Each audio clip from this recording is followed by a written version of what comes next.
Добро вечер, почитувани гледачи. Добре дојавте во уште едно само интервју. Наш гостин вечерва е премиерот и председател на ВМРО-ДПМН, господин Христијан Мицковски.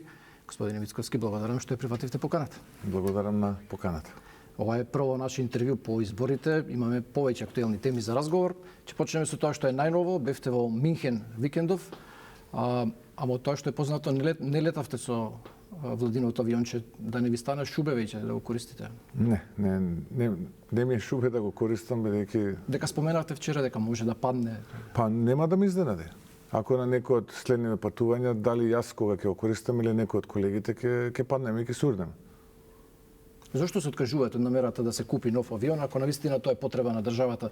Знаете, во нормални држави тоа не е прашање за политичка дебата, сега рекој мисли овој вака, мисли ова партија така, тоа е прашање за експерти, безбедносни и секакви други. Видете, јас се сложувам со вас апсолутно, имајќи предвид дека сите држави и сите луѓе кои што ги познавам на тој начин патуваат.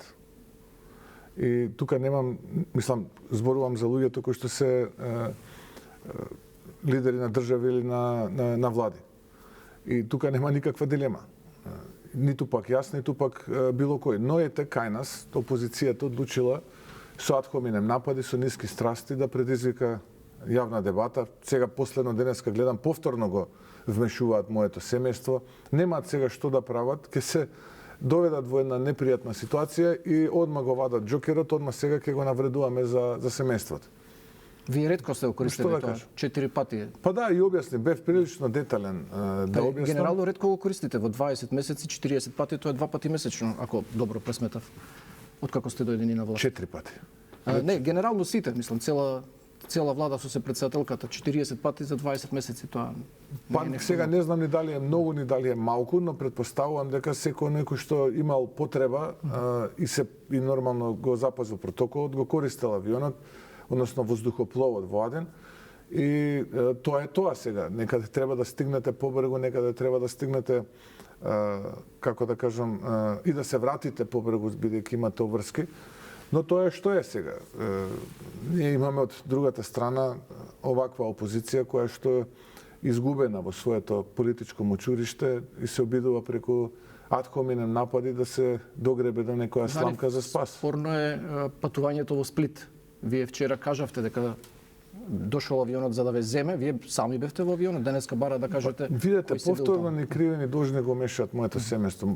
И тогаш објаснував и сега повторно треба да објаснувам, но тоа е што е. Јавна личност и нормално дека мора континуирано да објаснуваат. Моето семејство беше таму, јас им се придружив на тој одмор. Наместо 3 останав 4 дена и пред нив се вратив.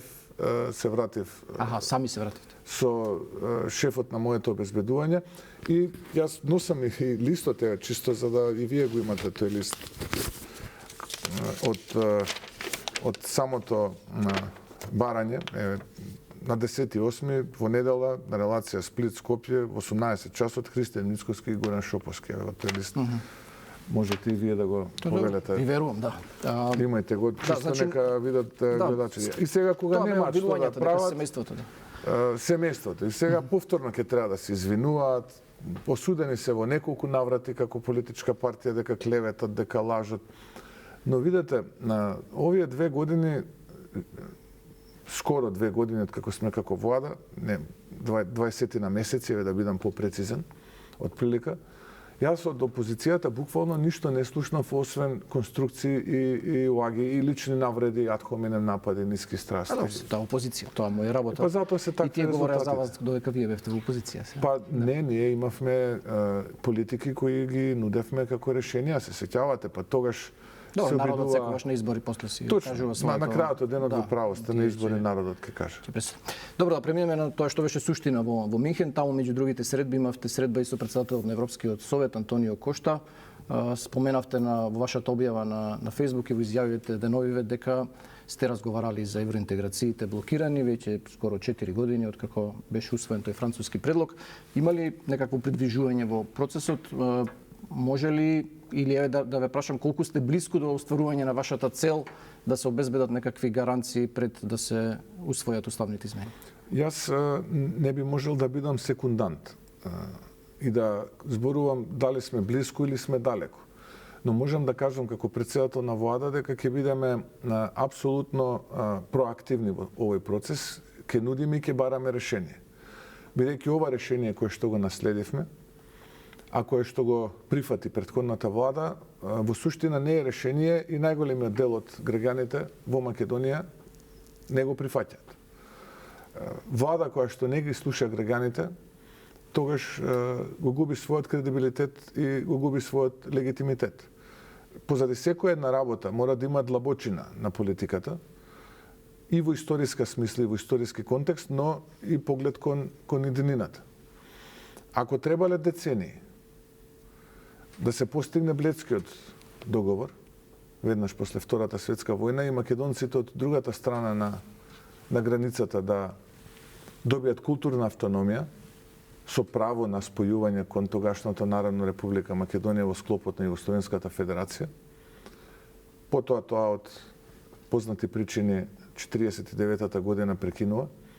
Па потоа ако му требале децении на живковизмот да ги дочека Заев и Ковачевски, па тие да го прифатат така наречениот француски предлог, можеби ќе требаат повторно децении за да добиеме некое фер и пристојно решение, кое што ќе биде решение кое што ќе го сочува достоинството, кое што ќе го сочува идентитетот, а од друга страна ќе нуди предвидлив процес кон иднината.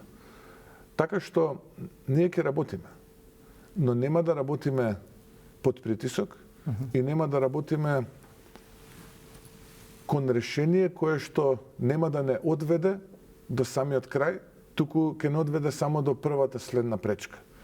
Тоа јас не можам да го прифатам и тоа во многу наврати до сега сум го кажал и ќе повторам да ја развивам таа политика. Мислам дека аргументите се на наша страна, мислам дека нашите аргументи заратуваат, добиваат некаква форма, физиономија во меѓународната заедница. Меѓународната заедница гледа што све се случува. За жал, се уште постои тоа правило во рамките на Европската унија кое што вели едногласност. Еден глас, rule of unanimity.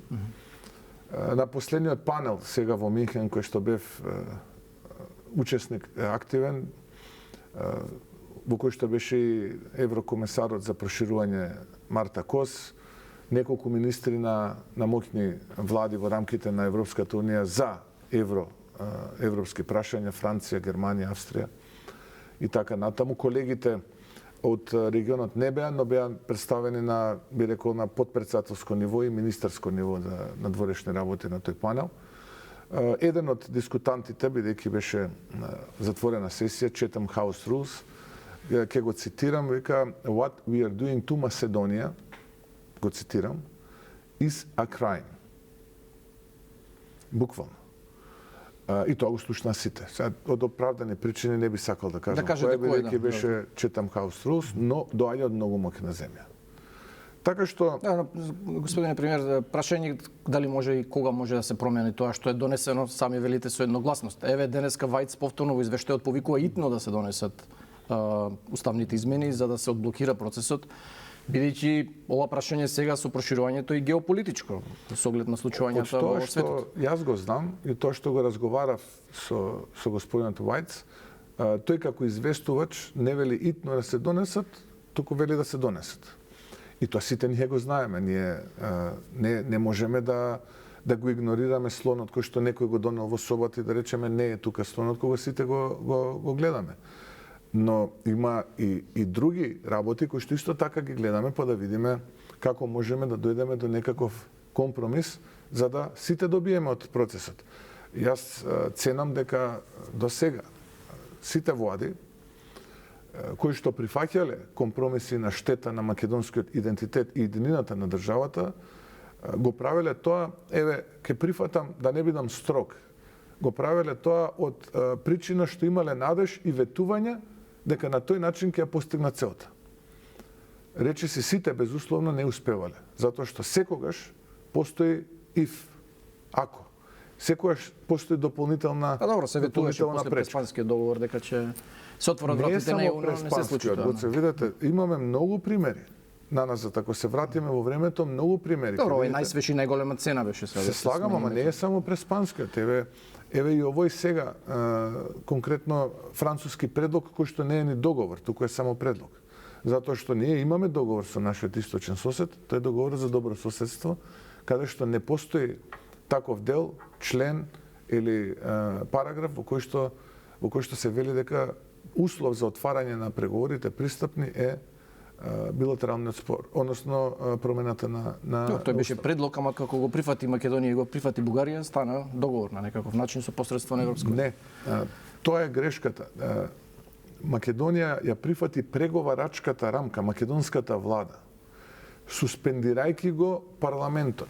Тука е направена најголемата грешка. Да, но го прифати, се не подсетуваат цело време, ни велат пакетот го прифативте, треба да се исполнат врските. Тоа е. Во билатералниот, односно во преговарачката рамка, не е дефинирана промената на Во заклучоците.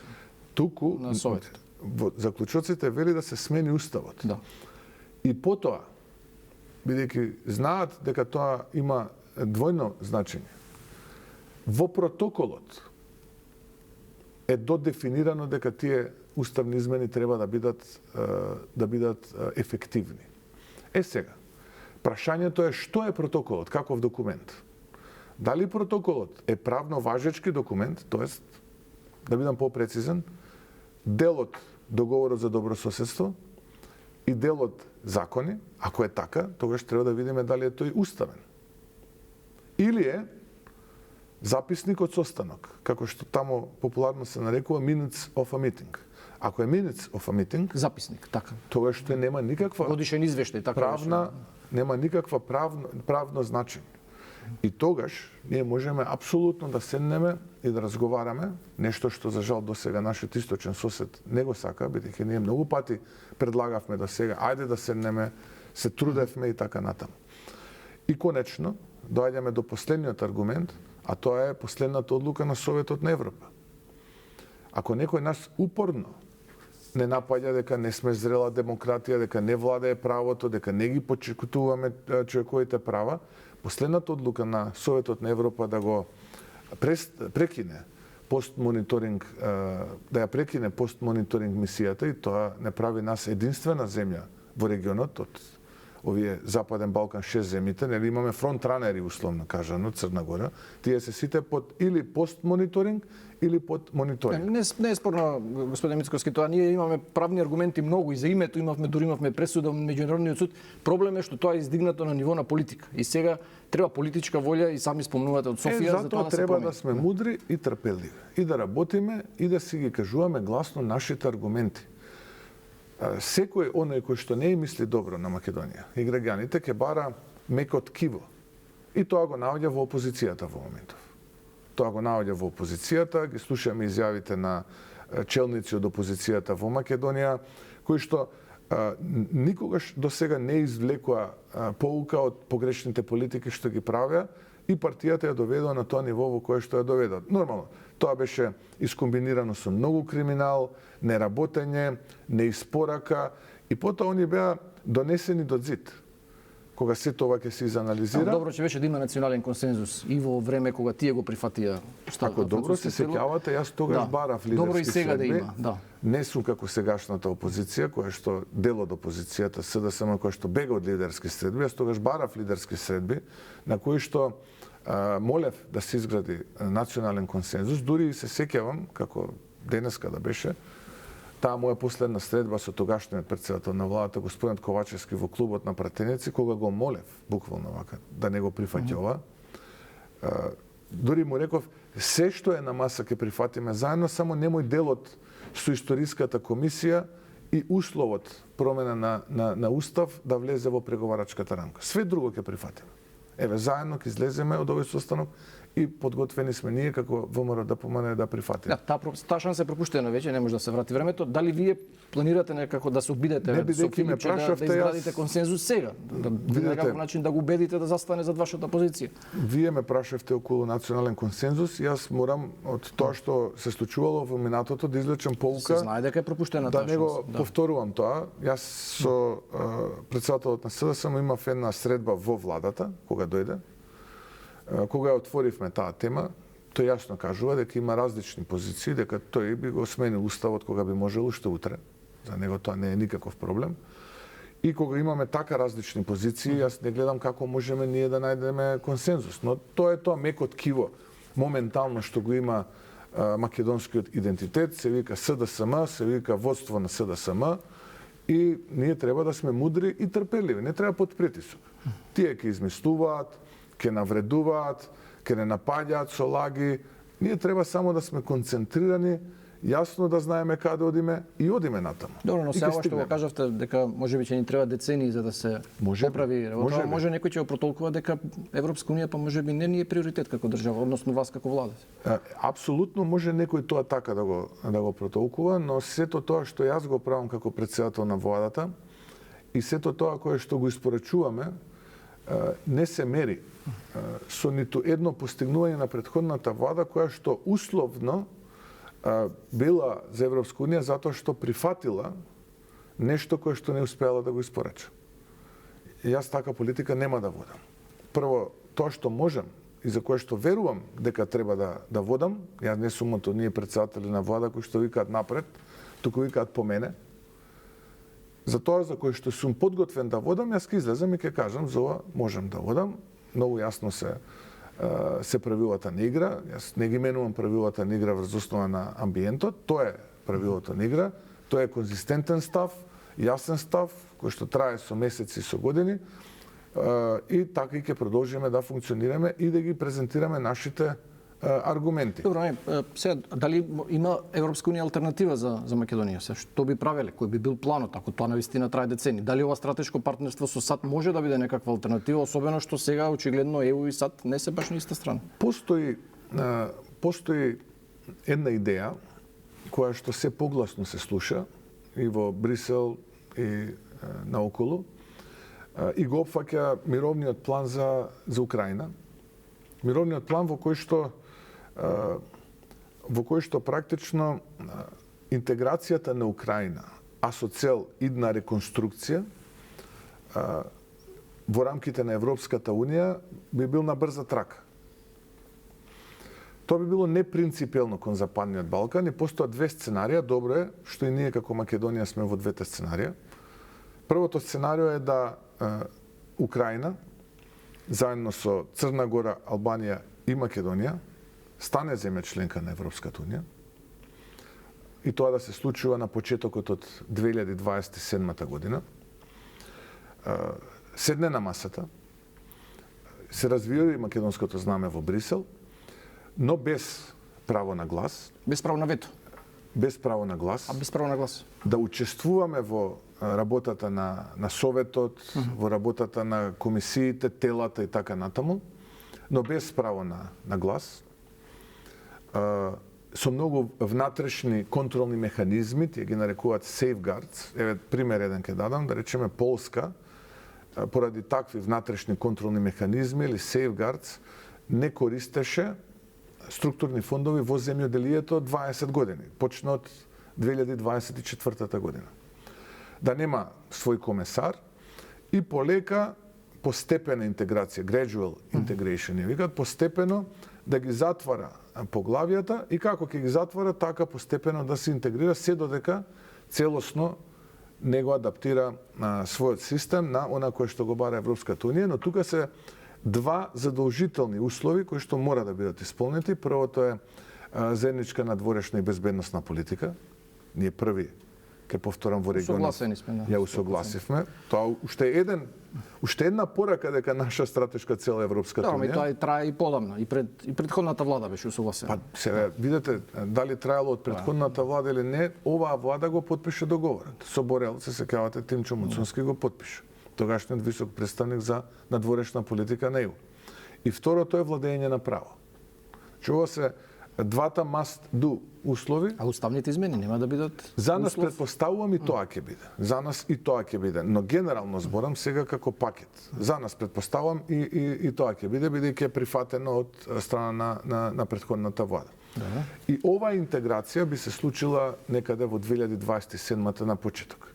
И вториот услов е на ова да се приклучат и другите земји од регионот, тоа се Босна и Херцеговина, Србија, Косово и Молдавија, која што е малку подалеку од регионот. Така што ова е тоа кое што се слуша во моментов во Брисел, ова е тоа што се слушаше во Минхен, но тоа е од многу параметри зависи. Прво од мировниот план што се има за Украина, консензусот за евентуален мировен договор и така натаму. Динамично се менува светот, ќе видиме за... Тоа е факт. Да. Светот се менува динамично и ќе продолжи да се менува. Да, ние треба да сме умни и да тие промени ги антиципираме и да се адаптираме. И наша предност е што сме помала држава. Важно е да не сме заборавени. Апсолутно, затоа сме секаде присутни. Да. Добро, ќе продолжиме со домашни теми. Да. Овие 2 недели најактуелна е аферата со марихуаната. Таа беше отворена по заплената на 5 тони во Србија, па кај нас продолжи со контроли и заплена на 40 тони во фирмата во која сопственик бил еден од опсените во Србија и фирми во Струмичко кои соработувале со таа фирма. Вчера разбравме дека има двајца приведени кои се на некаков начин поврзуваат со заплената во Србија. Дали ова значи дека марихуаната сепак потекнува од Македонија? Според оние информации кои што јас ги имам на располагање, постојат такви индици дека сепак, како што вие велите, марихуаната потекнува од Македонија, тоа е прво. Второ, во текот на денешниот ден имаме кривична пријава која што веќе опфаќа 10 лица, покрај оние двајца кои што веќе се приведени. И ова е само почеток. Врз основа на информациите... 10 лица за тие компании кај што се правеа контролите? Да. Не само тие, туку генерално поврзани со случајот марихуана во Србија. Како излегла дрогата? Дали разбравте, дали се проверија камерите? Во српските медиуми со денови пишуваат дека имало лажни декларации, дека тоа излезено најлегално на граничен премин во камиони со лажни декларации. Предпоставувам, српските медиуми може би имаат повеќе информации. Зошто? Затоа што таму е one-stop shop, односно имаме само една проверка на каргото, односно на товарот. И влезот во Србија го контролираат српските припадници на Министерството на внатрешни работи. Влезот во Македонија го контролираат македонските. Нашите цариници не проверуваат што излегува? Царината суди врз основа на царинска декларација. Јас сега велам која пропушта не може на терен да провери камионот што има. Која пропушта преку граница. Ако вие имате царинска декларација, пломбирано возило, така, тоа е тоа. Но од другата страна на границата има начин како тоа да се провери. И најверојатно е со таков тип на документ пренесена, но јас не би се избрзувал со било какви коментари, бидејќи истрагата е во тек. Тек почнавме. Мислам дека до крајот на истрагата ќе излезат многу работи кои што изминативе месеци се работеа. Мислите дека може ова да се изведе без да е некој инволвиран од државните институции, некои цариници, некои полицајци, некои... Апсолутно да. Апсолутно да. Инаку ова е апсолутно резултат на една политика која што во минатото беше доминантна во Македонија. Тоа е економската политика на владите на СДСМ и ДУИ, кои што својата економска политика ја темелеа на давање лиценци за производство на канабис и тоа е тоа. Тоа и како идеја не беше лошо, беше уште од претходната влада на ВМРО да помене, да, но начинот на кој се спроведува законот очигледно е проблематичен. Кој си игра со оган, не велиме дека вие да запалите оган за да искористите нешто со тој оган, но кој си игра со оган може и да изгори од истиот. Ете, тоа се случува кај нас сега во моментов. Си играа со оган и еве докаде дојдовме да цела Европа ни се смее, бидејќи и свет, бидејќи десетици тони од држава излегуваат канабис. Очигледно негде системот потврдил, господине Мицковски. Според тоа што беше јавно објавено, таа комисија во Министерството за здравство има обврска 2 пати годишно да прави контроли на тие компании. Во оваа компанија немало од почеток на 2024-та, ако се точни тие информации. Ако гледаме така за 2 пати годишно, или еднаш во 2 години, или еднаш во 3 години, или не еднаш, тоа сето доправа ќе се отвара. Прашањето е дали ќе има одговорност кај државните институции, органи кои очигледно или замижувале намерно или направиле пропусти, што се дозволило. Истрагата ќе го даде како одговор, тама работа да нема одговорност. Кон сите. Без разлика до кого ќе стигне се високо, разлика без да. разлика. Да, зашто не знаме, опозицијава постојано на пресконференции вели дека тоа има некои луѓе вклучени од власта, тоа. Па видете, секогаш кога ќе прашате опозицијата, тие тоа ќе ви го кажат без да имаат било каков аргумент. А власта од оваа страна која што пак зборува на основа на аргументи и факти. Јас нема да зборувам, но мислам дека ќе дојдат до многу важни имиња кои што се дел или поврзани со моменталната опозицијска СДСМ, делумно и со така наречениот Европски фронт, но и со поранешни политичари. Тој проблематичен правилник, измена на правилник што го Само споменувате. тогаш да не биде дека е тоа политички реваншизам или политичка хајка. Затоа што се ќе биде подкрепено со докази. Затоа што да не биде тогаш моето семејство зошто вака, зошто така. Сите ќе бидат вклучени. Бидејќи знаат да го напаѓаат и моето семејство и семејствата на луѓето од владата, тогаш треба да се свесни дека и нивните семејства за кои што постојат докази, посебно во овој случај, ќе бидат одговорни за многу работи. Од вашата партија на пресконференции постојано ги поврзуваат со ова и Заев и Филипче. Има ли некакви индици дека се... Па не би коментирал сега за сега. Вие постојано го проблематизирате тоа измена на тој правилник од 2023 година за одгледување на канабисот, таа е Фатмир Меджити подпишана. Дали има основа кај него за одговорност или тоа било негово дискреционо право така да го толкува законот? Јас тоа што имав да го кажам во јавноста. И сега оставам истрагата да не испадне дека фирми после да бараат одштета, па да речат дека одгледувале според правилникот. Ради тоа ве прашувам. Па видете, имајќи предвид со какви суди и обвинители поединци имаме работа, не би ми изненадило и такво нешто. Не би ми изненадило. Па чувајте, немој да горите се. Но се надевам дека до тоа нема да дојде. Мислам дека сепак правдата ќе победи во случајот и тој кој што се огрешил пред законот ќе биде одговорен пред правдата. Но она што е важно е што сите ние го забораваме колку пати претходната влада на СДСМ и ДУИ се обидуваше да го промени законот за во случајов одгледување на канабис и да се дозволи извоз на цвет од канабис. Дури и на празници, најстроги празници, тие свикува седници во парламентот за да се... Тоа го оправдува со притисок со барање на производителите, дека тоа го барале производителите. Еве ги производителите што барале. Еве самите гледаме што барале производителите. Еве гледаме и на сите ни е јасно што барале. Не можете вие да ја развивате државата и вашата главна економска програма да се темели на производство на канабис. Тоа е самото по себе е поразително. Ако било тоа така едноставно, ако било тоа така доходовно, ние најпаметните сме тука, Али и Заев им текна таква политика, не знаеа другите, они се тие. Или па Венко како министр за здравство. Тие најпаметните се, овие другиве не знаат. Сега дојда овие виртуозите економски, ни ја најдоа формулата и така Македонија ќе развивам. Еве како ја развивам. Еве го начинот како ја развивам. Ова се последици од тие политики, но ќе бидат казнети.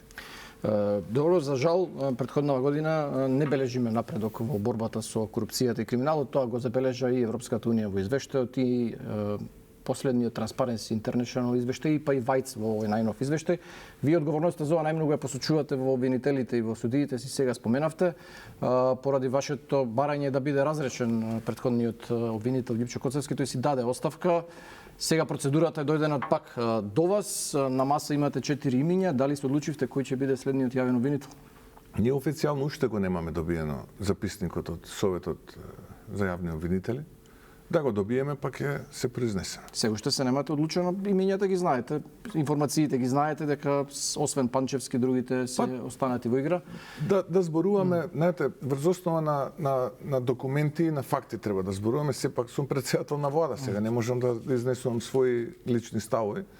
Да ги добиеме записниците и тогаш ќе излезе. Еве поинаку да го формулирам прашањето. Дали сите се во игра, вклучително и Ленче Ристовска? Апсолутно не се сите во игра и мојот став поврзано со тоа име е апсолутно дека тоа име не е во игра. Добро, значи барем тројца има во игра, ако можам да заклучам од ова. Па еве, искатализиравме барем некаков одговор од четворица, тројца. Добро. А зошто прво не го почекавте донесувањето на новиот закон за јавно обвинителство? Тој веќе е во собрание.